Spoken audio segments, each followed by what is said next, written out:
Nobody in Caldwell Crossing talked about Harley Thornwell the way they talked about other men. They didn't swap stories about him over dinner or argue about his character at the feed store. They simply went quiet. A particular kind of quiet, the sort that falls over a room when someone mentions a thing that everyone agrees is better left alone. His property sat at the far edge of town, separated from the nearest neighbor by nearly 2 miles of dry brush and red clay road. The house itself was large, well-built, and almost entirely dark at night. People said he preferred it that way. People said a lot of things about Harley Thornwell. What was certain was this: in 11 years, not a single person in Caldwell Crossing had knocked on that door and been glad they did. Which made what Inez Alderton did on the night of October 3rd all the more remarkable. She hadn't planned it. That was the truth she would turn over in her mind for a long time afterward, that none of it was planned, not the running, not the rain, and certainly not the house. The argument with her father had begun at supper, the way most things in the Alderton household began, quietly, then all at once. Gerald Alderton had set down his fork with a particular kind of deliberateness that Inez had learned to dread over 23 years of living under his roof. It meant he had already decided something. It meant the conversation was not a conversation at all, but an announcement dressed up to look like one. "Hector Baines has made an offer," her father said. "A fair one. I've accepted." Inez had gone still. Hector Baines was 51 years old. He owned the largest cattle operation in the county and smiled at women the way a man smiles at land he's already purchased. She had spoken to him exactly 4 times in her life, and each time she had walked away feeling smaller than when she'd started. "You accepted," she repeated. "The wedding will be in the spring." Gerald picked his fork back up. "You'll want to start on a dress." She had sat there for a long moment, hands folded in her lap, the way her mother had taught her. Then she pushed back her chair, walked to her room, and began to pack a bag. Not everything, just what she could carry. She was out the back door before her father finished his coffee. The rain found her about a mile out of town. It came sideways, the way October rain in that part of Texas had a habit of doing. It cold and immediate and entirely without mercy. Inez pulled her coat tighter and kept walking. She had a cousin in Marsville, 2 towns east, and a general idea of the road that led there. That was enough. It had to be enough. But the road turned muddy fast, and the darkness came down hard, and somewhere between the 3rd and 4th mile marker, she realized she could no longer see her own feet. The lantern she'd grabbed from the porch had gone out in the wind 20 minutes earlier. She was wet through to her collar.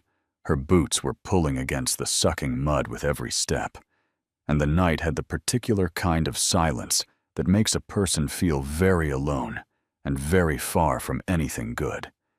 She nearly walked past the house entirely.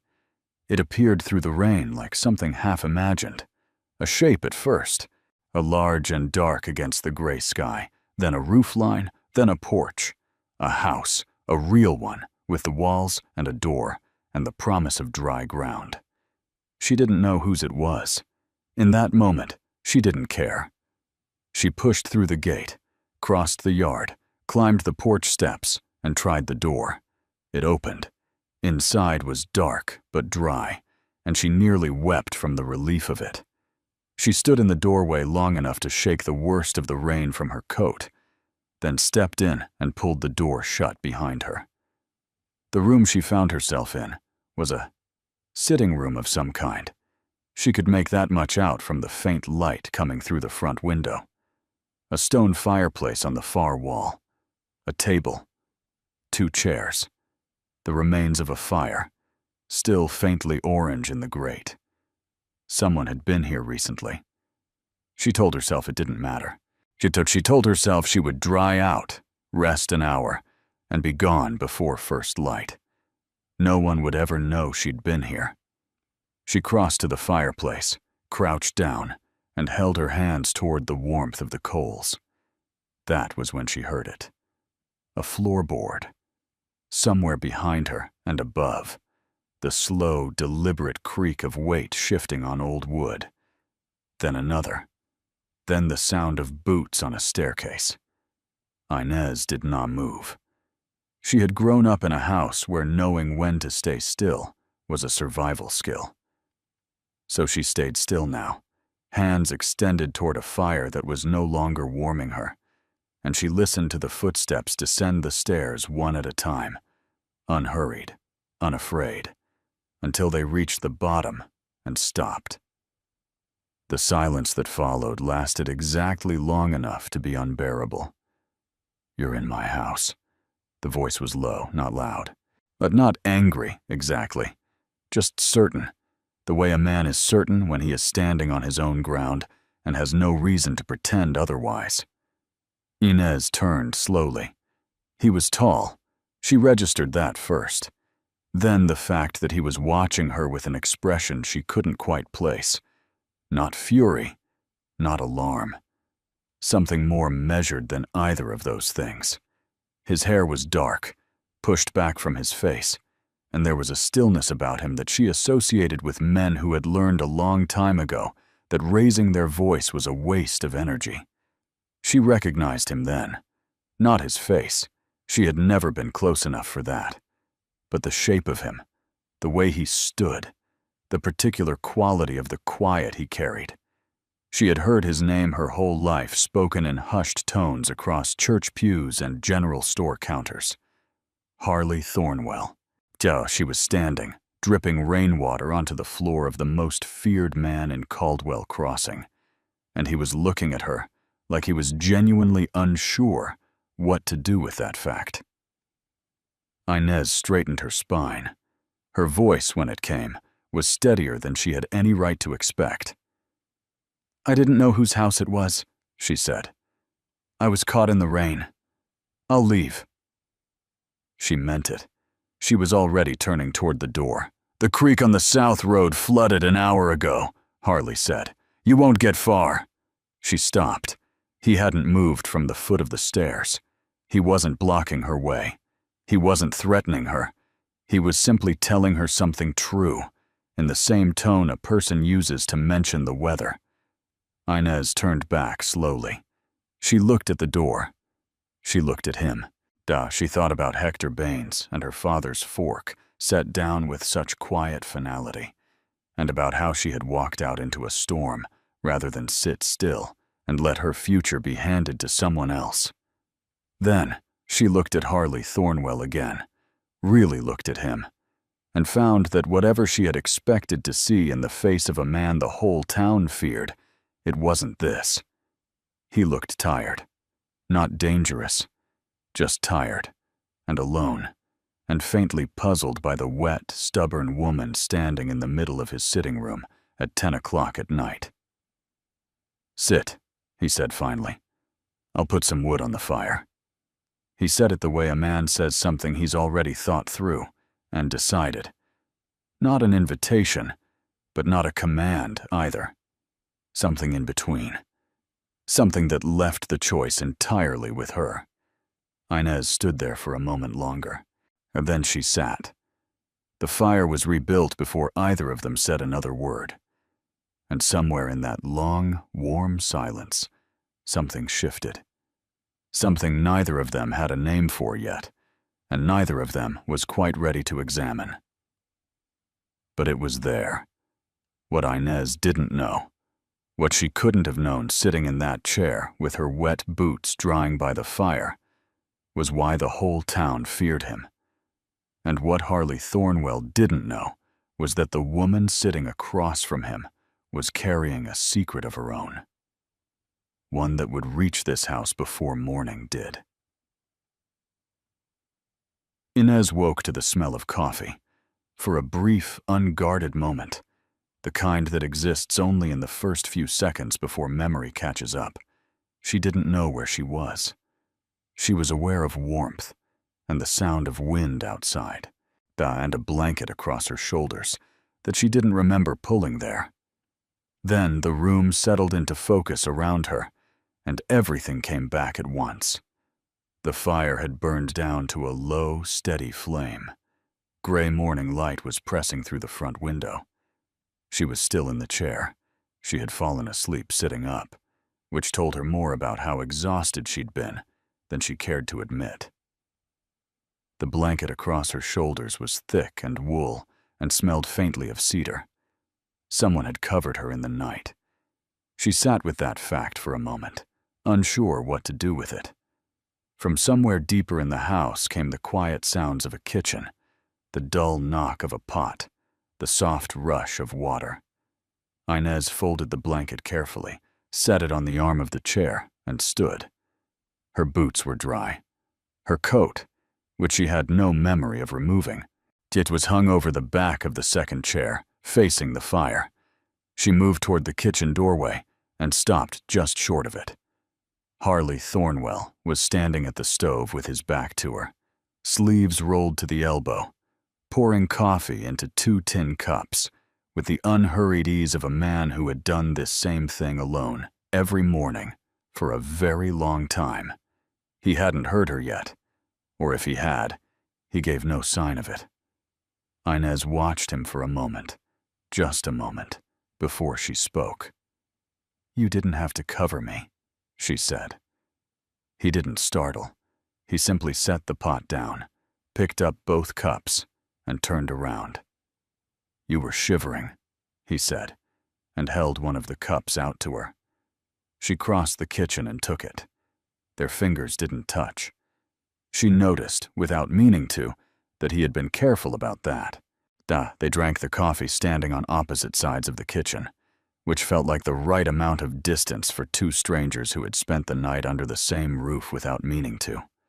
Outside, the wind had softened. The rain was gone. Through the kitchen window, Inez could see the yard in pale morning light, the fence posts, the empty corral, the long, flat reach of land beyond. "The South Road," she said. "Is it clear yet?" "Might be by mid-morning," Harley said. "Depends on how fast the water moves." She nodded and looked into her cup. She was doing arithmetic in her head. How far to the next town? How long on foot? Whether her cousin in Marsville would ask too many questions, or too few. "Where are you headed?" he asked. It wasn't a demanding question. It carried no edge. But he asked it the same way he'd told her about the flooded creek, like a man who thought information was practical and didn't see the use in withholding it or asking for it rudely. "East," she said. He accepted that without pressing further, and she found herself unexpectedly grateful for it. By the time the sun had fully risen, it was clear the road was not going to be passable by mid-morning. A boy from the nearest farm down the road, no older than 12, riding a mule with the confidence of someone 3 times his age, came by to say the creek had taken out the low bridge overnight. It would be at least 2 days before a wagon could cross, maybe 3. Inez stood on the porch and received this news with the particular stillness of someone who has run out of immediate options and is reorganizing around that fact. That Harley stood beside her. Not close, just present. "You can stay," he said, when the boy and his mule had gone. "Until the road clears. There's a spare room upstairs. Door has a bolt on the inside."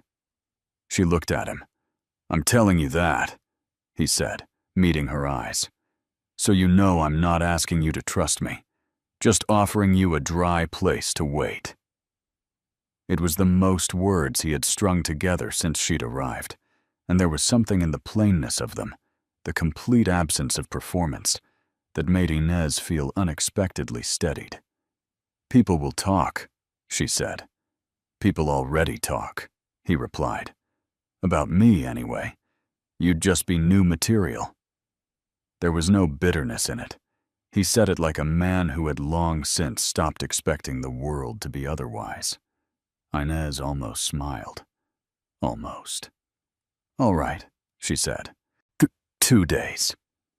The first full day passed in a careful, quiet rhythm that surprised her.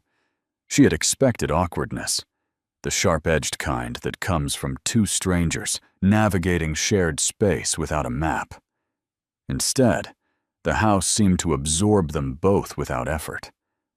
Harley worked outside through most of the morning, repairing a section of fence that the storm had damaged. Inez, unwilling to sit idle, found the kitchen in a state of functional neglect. Nothing dirty, nothing broken, just the accumulated disorder of a man who cooked for survival rather than pleasure, and quietly set about reorganizing it. She told herself it was something to do with her hands. That was all. When Harley came in at midday, he stopped in the kitchen doorway and looked at it for a moment without speaking. "You didn't have to do that," he said. I know," she said, and set a plate on the table in front of him.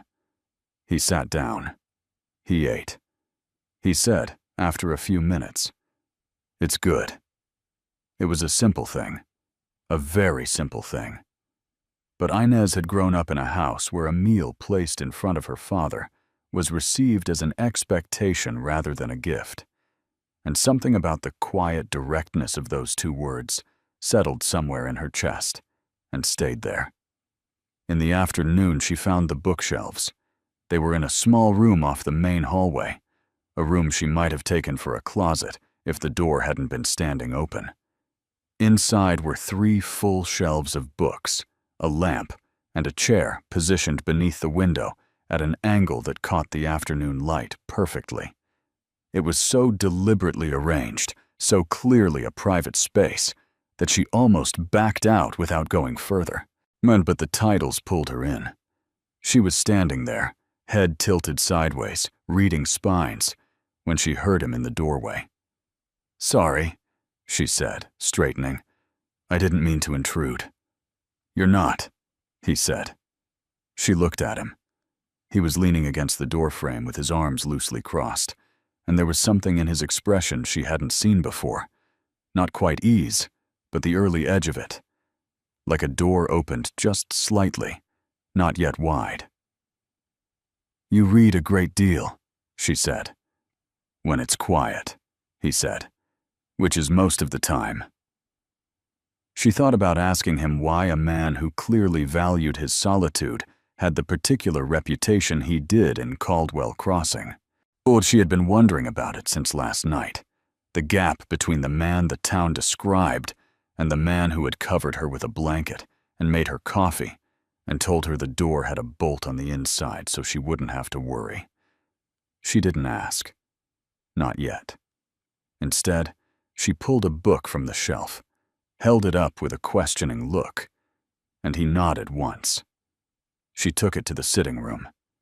He went back to whatever he'd been doing, and for the rest of the afternoon, the house held them both in that particular comfortable quiet that is rarer and more valuable than most people realize. It was after supper, she had cooked again, and he had not argued, that the question finally found its way into the open. They were sitting on the porch. The evening was cool and clear after the storm, the kind of sky that looks painted, at too many stars to count. Inez had a cup of tea. Harley had nothing, just his elbows on his knees and his eyes on the middle distance. "They say you ran a man out of town," she said. 3 years ago." He didn't tense, didn't shift. "They say a lot of things," he said. "I know," she said. "I'm not asking what they say. I'm asking what happened." A long pause, the kind that isn't evasion, just thought. "Man named Pritchard," Harley said finally. "He was taking water rights from the smaller farms, legal enough on paper, but he'd gotten those signatures through pressure, not agreement. Some of those farmers couldn't read what they were signing." He paused. "I could." Inez looked at him. "I made it difficult for him to stay," Harley said simply. "He left. The farms kept their water." He glanced at her sideways. "Nobody thanked me for it. They just decided I was the kind of man who makes things difficult." The silence that followed was a thoughtful one. "And are you?" Inez said quietly. "The kind of man who makes things difficult." He considered that for a moment with what she was beginning to recognize as his characteristic honesty. "Only for the right people," he said. She should have gone to bed. It was late, and the road might clear by tomorrow, and she had places to be, and a cousin expecting her, and a future to build out of whatever she could carry in a single bag. But she sat on that porch a while longer, and so did he. It was Harley who finally spoke, and what he said was not what she expected. "Your father," he said quietly. Not a question. Not exactly. Inez went still.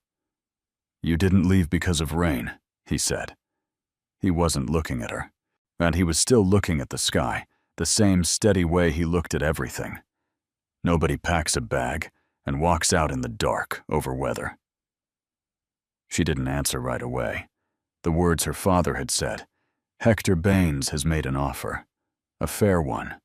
I've accepted," sat in her chest like stones. "He arranged a marriage," she said finally, "without asking me, to a man I wouldn't have chosen in 100 years. Harley was quiet for a moment. "And he'll come looking," he said. It wasn't a question this time. Inez felt the truth of it land with a weight she'd been outrunning since last night. "Yes," she said, "he will." The stars were very bright. The night was very still, and somewhere down the dark road that led back toward Caldwell Crossing, a lantern was already moving. She didn't see it, but Harley did. Well, he'd seen it from the porch for the last 10 minutes. The distant bobbing light of someone who knew exactly where they were going and had no intention of stopping until they got there. He looked at Inez, sitting beside him with her tea gone cold, and her jaw set with the particular quiet courage of a woman who had already made her hardest decision and wasn't going back on it. Then he looked at the lantern again, and he made a decision of his own. Harley stood up from the porch without a word. Inez followed his gaze and saw it then. The lantern, distant but deliberate, moving along the road with the kind of purpose that had nothing to do with coincidence. Her stomach dropped. She knew before she could think it through that it was her father. Gerald Alderton had never in his life let something he considered his simply walk away from him. "Go inside," Harley said quietly. It wasn't a command. It carried none of the weight her father's instructions carried, none of that particular heaviness that said, "because I said so," underneath every word. It was something closer to a request from a man who had already thought 2 steps ahead and was trying to give her time. Inez stood up. She didn't go inside. "I won't hide," she said. Harley looked at her then, really looked at her, and something moved across his face that wasn't quite surprise, but was adjacent to it, like a man recalibrating. "I know," he said. "I wasn't asking you to." He stepped down off the porch and walked to the gate. Inez stayed where she was, on the top step, and watched the lantern grow from a distant flicker into the swinging light of a man on horseback moving at a determined pace up the road. Gerald Alderton pulled his horse to a stop at the gate. He was a broad man, her father.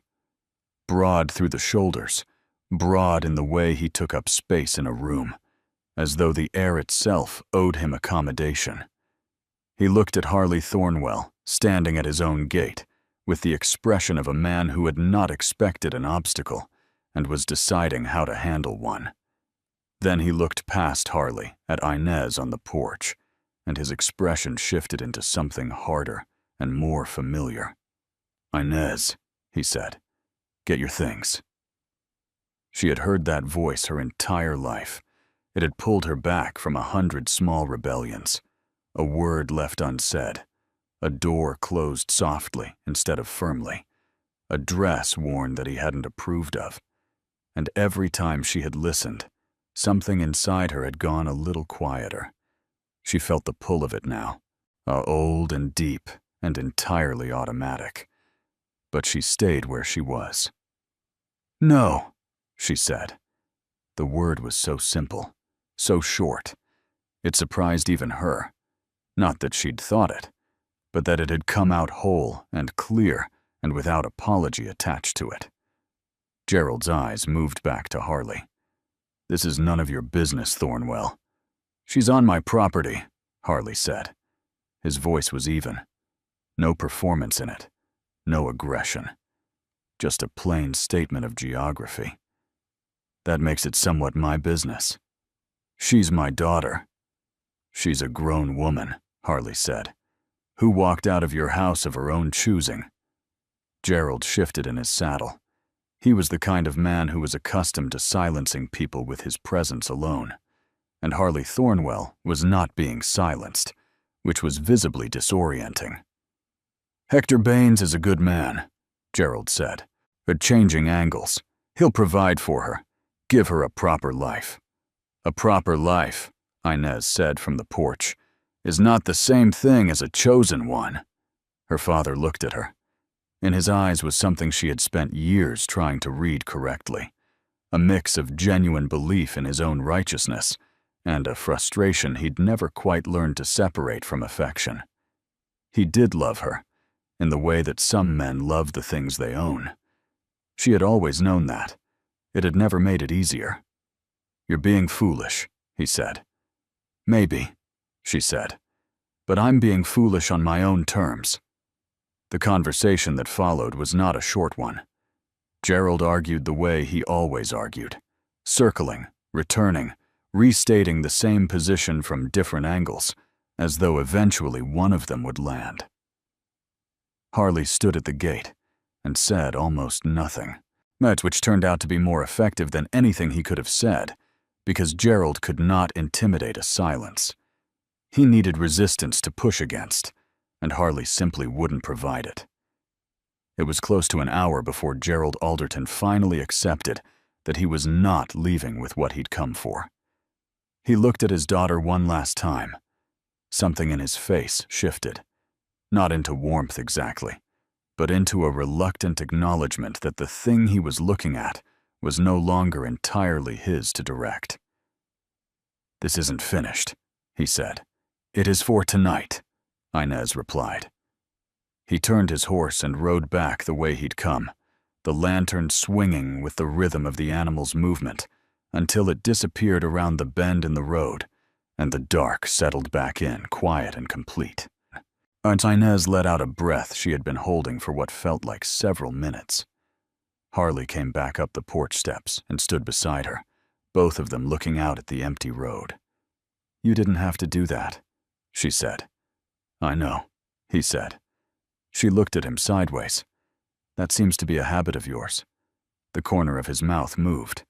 Not quite a smile, but the suggestion of one, the shape of it just beneath the surface. "Go get some sleep," he said. "Road should be clear by morning." She didn't sleep for a long time. She lay in the spare room with the bolt drawn and the window open slightly to the cool night air, and she looked at the ceiling and thought about choices, the ones made for you, the ones you make in desperation, and the ones you don't quite realize you're making until you're already in the middle of them. But she thought about a man who had stood at his own gate for an hour in the dark on behalf of a woman he'd known for less than 2 days. Not because she had asked him to, not because he had anything to gain from it, simply because she was on his property, and she had said no, and he thought that ought to mean something. She thought about the blanket across her shoulders in the night, the coffee in 2 cups. The door has a bolt on the inside. Sleep came eventually. It came easier than it had any right to. In the morning, the road was clear. Inez came downstairs with her bag packed and her coat on, prepared to say a practical and dignified goodbye to a man she would likely never see again. She found Harley at the kitchen table with 2 cups of coffee already poured, and a look on his face that suggested he had been sitting there thinking for a while before she came down. "Sit," he said, "before you go." She sat. He wrapped both hands around his cup and looked at it for a moment. Then he looked at her.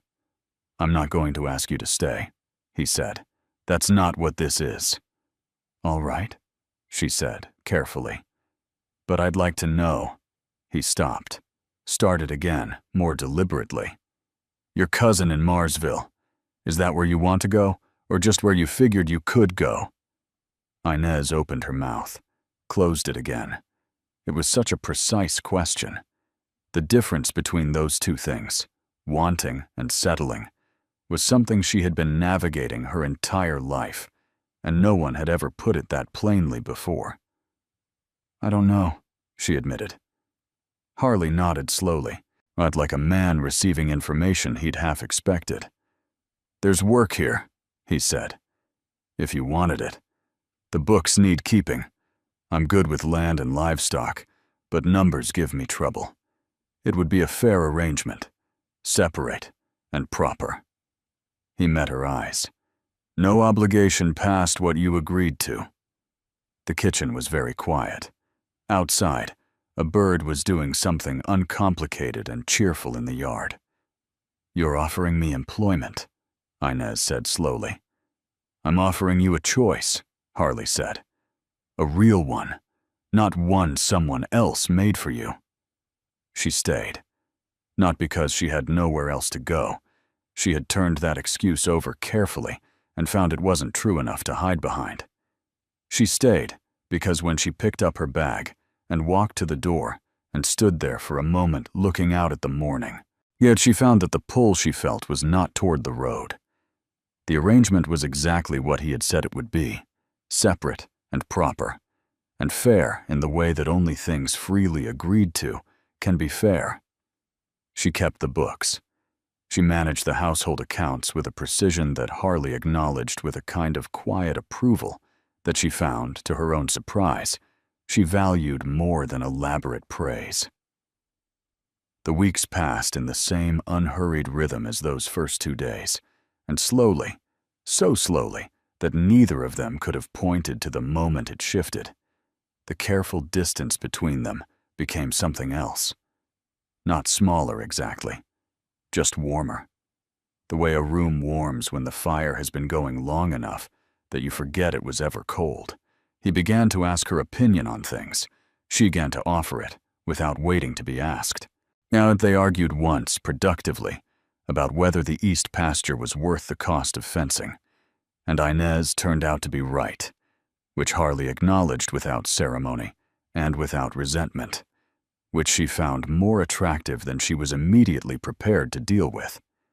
She wrote to her cousin in Marsville and explained in careful and not entirely complete terms that her plans had changed. Her father did not come back. It was a Tuesday in late December, ordinary in every way except that it wasn't, when Harley came in from the cold with his hat in his hands and stood in the kitchen doorway looking at her with an expression she had not seen on him before. Not uncertainty, exactly, but the edge of it. There's something I want to say, he said. Inez set down what she was doing and gave him her full attention, but he was quiet for a moment. Then, I don't think I was living before you came here. I was just occupying the place. He said it simply, without drama, looking at her the way he looked at everything, directly and without evasion. I don't want to go back to that. The kitchen held the words. Inez looked at this man who had covered her with a blanket without waking her, who had stood at a gate in the dark for an hour without being asked, who had offered her a choice when no one else in her life had thought to, and she felt something settle in her chest with the finality of something that has found the place it belongs. Then don't, she said. They were married in the spring. Not a large wedding. Neither of them wanted that. A small ceremony in the parlor of the house that had ceased, somewhere in the months between October and April, as to be only his. The minister from town came out, and 2 neighbors served as witnesses, and when it was done, Harley took her hand in his, the way he did everything, quietly and with complete intention, and did not let it go. The town of Caldwell Crossing talked about it for approximately 2 weeks. Then they found other things to talk about, as towns always do. Harley and Inez Thornwell did not particularly notice. They had a pasture to fence, books to keep, and a life to build out of the particular combination of 2 people who had each, in their own way, been waiting without knowing what they were waiting for.